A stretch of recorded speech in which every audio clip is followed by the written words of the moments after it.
नमस्कार मेरे प्यारे साथियों, आप सभी को मेरे चैनल IQ एंड जी के साथी में बहुत बहुत स्वागत है। आज मैं साधारण विज्ञान के अति महत्वपूर्ण 50 प्रश्न लेके आया हूं जो कि सभी प्रकार के कॉम्पिटिटिव एग्जाम के लिए बहुत ही महत्वपूर्ण है। तो मेरे प्यारे साथियों, इस वीडियो में अंत तक जरूर बने रहिए क्योंकि ये वीडियो आपके लिए बहुत ही मददगार रहेगी। तो चलिए आपके कीमती समय को बर्बाद किए बिना शुरू करते हैं इस प्रश्न को। तो पहला नंबर प्रश्न है, पादप कोशिका की भित्ति किससे बनी होती है? पादप कोशिका की भित्ति किससे बनी होती है? इसका सही उत्तर हो जाएगा ऑप्शन बी, सेल्यूलोज से। पादप कोशिका की भित्ति किससे बनी होती है? सेल्यूलोज से। मेरे प्यारे साथियों, अंत में आप सभी को 3 प्रश्न दिया हो जिसका उत्तर आप सभी को कमेंट करके बताना है। तो अंत तक जरूर देखिए और वो आपका जो 3 टास्क है उसका उत्तर कमेंट करके बताइए कि उत्तर क्या होगा। ठीक है। 2 नंबर प्रश्न है, कोशिका की प्रोटीन की फैक्ट्री किसे कहा जाता है? कोशिका की प्रोटीन की फैक्ट्री किसे कहा जाता है? इसका सही उत्तर हो जाएगा ऑप्शन डी, राइबोसोम को कोशिका की प्रोटीन फैक्ट्री कहा जाता है। 3 नंबर प्रश्न है, कोशिका का ऊर्जा गृह किसे कहा जाता है? कोशिका का ऊर्जा गृह ऑप्शन बी सही उत्तर हो जाएगा। ठीक है, माइटोकॉन्ड्रिया को कहा जाता है। माइटोकॉन्ड्रिया को कोशिका का ऊर्जा गृह कहा जाता है। 4 नंबर प्रश्न है, कोशिका की आत्महत्या की थैली किसे कहा जाता है? कोशिका की आत्महत्या की थैली किसे कहा जाता है? इसका सही उत्तर हो जाएगा ऑप्शन ए, लाइसोसोम को कहा जाता है। ठीक है, लाइसोसोम को कोशिका की आत्महत्या की थैली कहा जाता है। 5 नंबर प्रश्न है, केंद्रक किस में पाया जाता है? केंद्रक किस में पाया जाता है? उपरोक्त दोनों में, जंतु कोशिका, पादप कोशिका दोनों में पाया जाता है। 6 नंबर प्रश्न है, कोशिका झिल्ली किससे पाई जाती है? कोशिका झिल्ली किस में पाई जाती है? कोशिका झिल्ली किस में पाई जाती है? जंतु तथा पादप दोनों में पाई जाती है। ऑप्शन सी सही उत्तर हो जाएगा। 7 नंबर प्रश्न है, निम्न में से किसने कोशिका का सिद्धांत दिया था? निम्न में से किसने कोशिका का सिद्धांत दिया था? इसका सही उत्तर कौन सा होगा? बी तथा सी दोनों। ठीक है, ऑप्शन डी सही उत्तर हो जाएगा। एमजे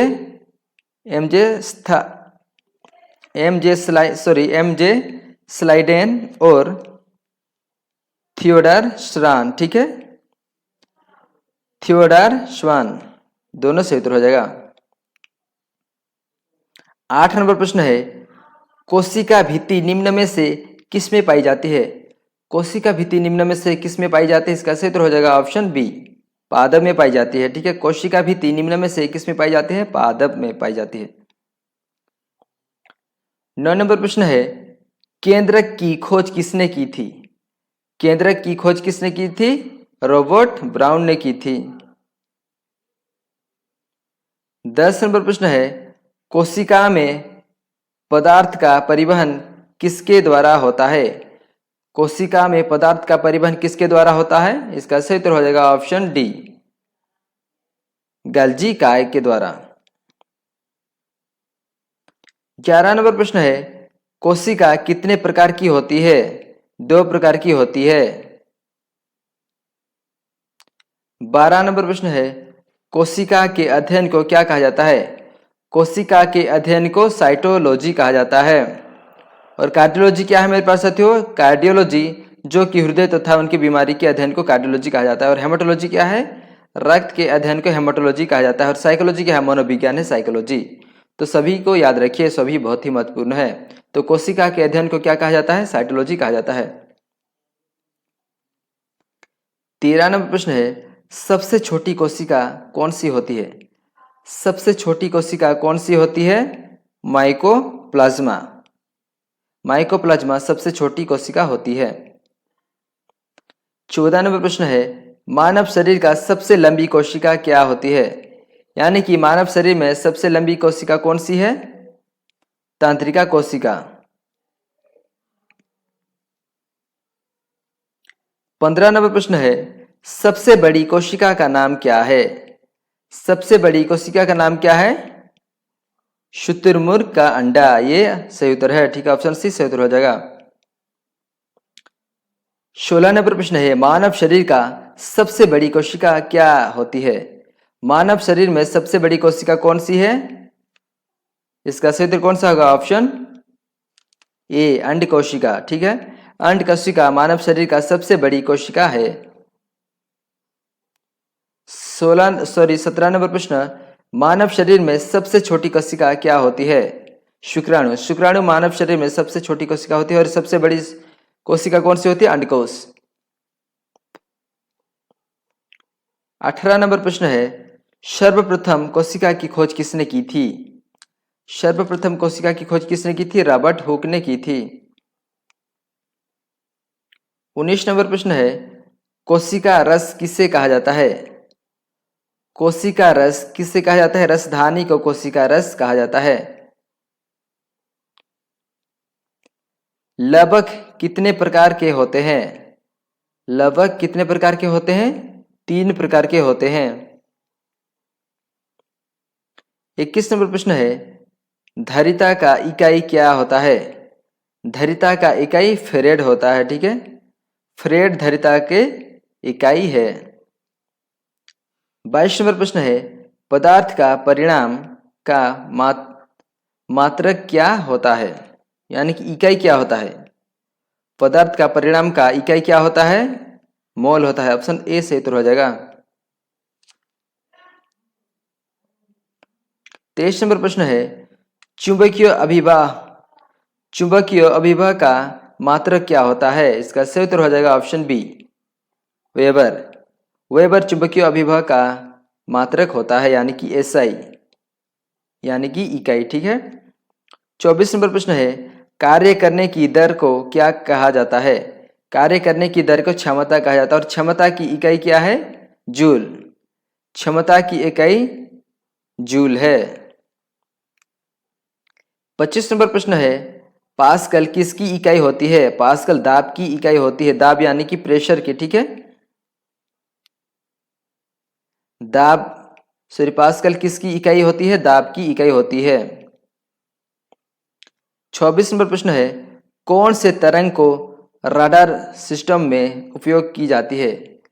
कौन से तरंग को रडार सिस्टम में उपयोग की जाती है?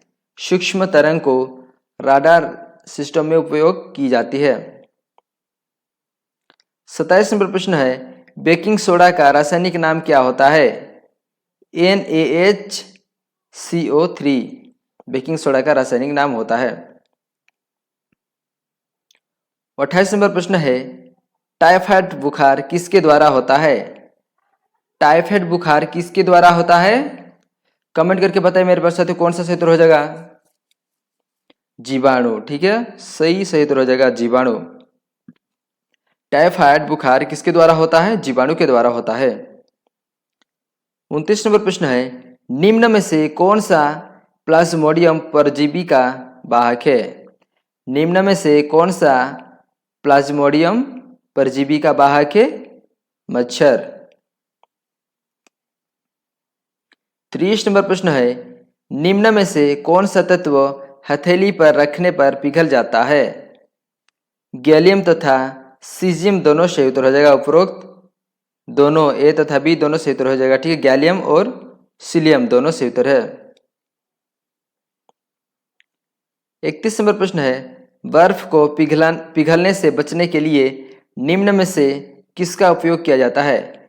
बर्फ को पिघलने से बचने के लिए किसको प्रयोग किया जाता है?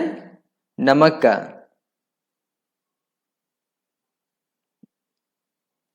32 नंबर प्रश्न है, तारे किस से बने होते हैं? यानी कि स्टार। ठीक है, तारे किस से बने होते हैं?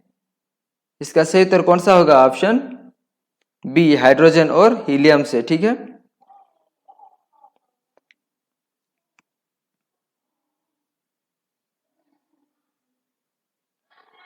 33 नंबर प्रश्न है, स्टेनलेस स्टील क्या है? स्टेनलेस स्टील क्या है?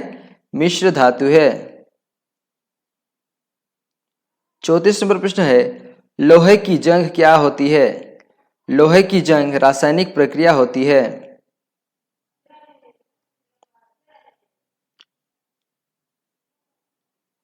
35 नंबर प्रश्न है, कांच का महत्वपूर्ण घटक कौन सा है?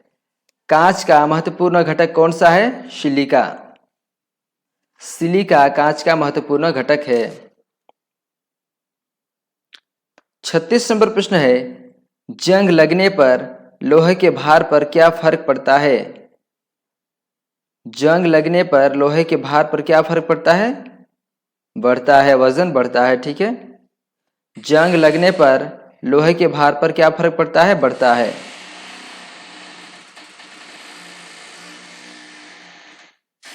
36 नंबर प्रश्न है, मनुष्यों में प्रचुर मात्रा में पाए जाने वाले तत्व क्या है? मनुष्यों में प्रचुर मात्रा में पाए जाने वाले तत्व क्या है? इसका सही उत्तर हो जाएगा ऑप्शन बी, ऑक्सीजन। मनुष्यों में प्रचुर मात्रा में पाए जाने वाले तत्व क्या है? ऑक्सीजन।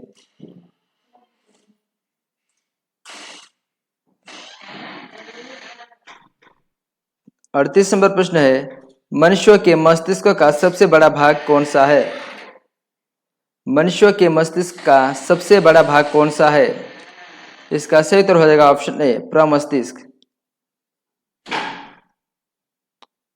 39 नंबर प्रश्न है, मानव शरीर का सबसे बड़ा अंग कौन सा है? मानव शरीर का सबसे बड़ा अंग कौन सा है? यकृत। यकृत मानव शरीर का सबसे बड़ा अंग है। 40 नंबर प्रश्न है, शरीर के बाहर का सबसे बड़ा अंग कौन सा है? शरीर के बाहर का सबसे बड़ा अंग कौन सा है? त्वचा है। और भीतर का सबसे बड़ा अंग कौन सा है? यकृत है। इसको भी याद रखिएगा, इसमें कंफ्यूज नहीं होने का। ठीक है, 41 नंबर प्रश्न है, मनुष्यों के शरीर में टिबिया नामक हड्डी कहाँ पाई जाती है? पैरों में पाई जाती है, यानी कि टांगों में। ठीक है, मनुष्यों के शरीर में टिबिया नामक हड्डी कहाँ पाई जाती है? पैरों में। 42 नंबर प्रश्न है, मनुष्यों के शरीर में सबसे बड़ी हड्डी कौन सी है? फीमर। मनुष्यों के शरीर में सबसे बड़ी हड्डी फीमर है, जो कि जांग की हड्डी है। और स्टेपिस, जो कि सबसे छोटी हड्डी है, ये कान में पाई जाती है। और टिबिया नामक हड्डी जो कि पैरों में पाई जाती है। इसलिए सभी को याद रखिए, सभी महत्वपूर्ण है। तो इस प्रश्न का उत्तर कौन सा होगा? फीमर। फीमर जो कि सबसे बड़ी हड्डी है, जो कि जांघ में होती है। 43 नंबर प्रश्न है, मनुष्यों में रक्तचाप को कौन सी ग्रंथि नियंत्रण करता है? मनुष्यों में रक्तचाप को कौन सी ग्रंथि नियंत्रण करता है? एड्रिनल ग्रंथि। और मनुष्यों के रक्तचाप का मान कितना होता है? 120/80 mmHg होता है। और रक्तचाप को मापने का यंत्र को क्या कहा जाता है? स्फिग्मोमैनोमीटर। इसे भी याद रखिएगा। 44 नंबर प्रश्न है, बुढ़ापे में कौन सी ग्रंथि लुप्त हो जाती है? बुढ़ापे में कौन सी ग्रंथि लुप्त हो जाती है? थाइमस। ठीक है, बुढ़ापे में थाइमस ग्रंथि लुप्त हो जाती है। 45 नंबर प्रश्न है, मनुष्यों के रक्त में कौन सा धातु पाया जाता है? मनुष्यों के रक्त में कौन सा धातु पाया जाता है? लोहा पाया जाता है। मनुष्यों के रक्त में कौन सा धातु पाया जाता है? लोहा। और मनुष्यों के रक्त के अध्ययन को क्या कहा जाता है? हेमाटोलॉजी कहा जाता है। इसे भी याद रखिएगा। और मनुष्यों के रक्त का मात्रा कितना होता है? सामान्य व्यक्ति का 5 से 6 लीटर होता है। इसको भी याद रखिए। और पीएच कितना होता है? 7.3 से 7.4 पीएच होता है रक्त का। सभी को याद रखिए, बहुत ही महत्वपूर्ण है। 46 नंबर प्रश्न है, मानव शरीर का रक्त बैंक किसे कहा जाता है? मानव शरीर का रक्त बैंक किसे कहा जाता है? प्लीहा को कहा जाता है। 47 नंबर प्रश्न है, मनुष्यों के शरीर में पाचन मुख्यतः कहाँ से पर होता है? मनुष्यों के शरीर में पाचन मुख्यतः कहाँ पर होता है? इसका सही उत्तर कौन सा होगा? ऑप्शन ए, छोटी आंत में होता है। 48 नंबर प्रश्न है, चोट लगने पर किस प्रोटीन के द्वारा रक्त जमता है? चोट लगने पर किस प्रोटीन के द्वारा रक्त जमता है? फाइब्रोनोजेन के द्वारा। ठीक है, 49 नंबर प्रश्न है, भोजन का पाचन मनुष्यों के किस अंग से प्रारंभ होता है? इसका सही उत्तर हो जाएगा मुंह से। मुंह से ही शुरुआत हो जाता है। ठीक है, पाचन का क्रिया। 50 नंबर प्रश्न है, मनुष्यों के शरीर में पीत कहाँ उत्पन्न होते हैं? मनुष्यों के शरीर में पीत कहाँ उत्पन्न होते हैं? यकृत में होते हैं। और मेरे प्यारे साथियों, ये था अति महत्वपूर्ण 50 प्रश्न। और अभी मैं आप सभी को टास्क दे रहा हूं, ठीक है, जो कि 3 टास्क है, जिसका उत्तर आप सभी को कमेंट करके बताना होगा। तो प्रश्न है, सर्वदाता रक्त समूह कौन सा है? पहला नंबर प्रश्न है, सर्वदाता रक्त समूह कौन सा है? आपको कमेंट करके बताना होगा कि उत्तर कौन सा है, ठीक है। रक्त के अध्ययन को क्या कहा जाता है? रक्त के अध्ययन को क्या कहा जाता है, उसका उत्तर भी आप कमेंट करके बताइए। 3 नंबर प्रश्न है, विद्युत बल्ब में कौन सा गैस होता है? तो मेरे प्यारे साथियों, ये तीनों आपका टास्क रहा, इसका उत्तर आप सभी को कमेंट करके बताना होगा।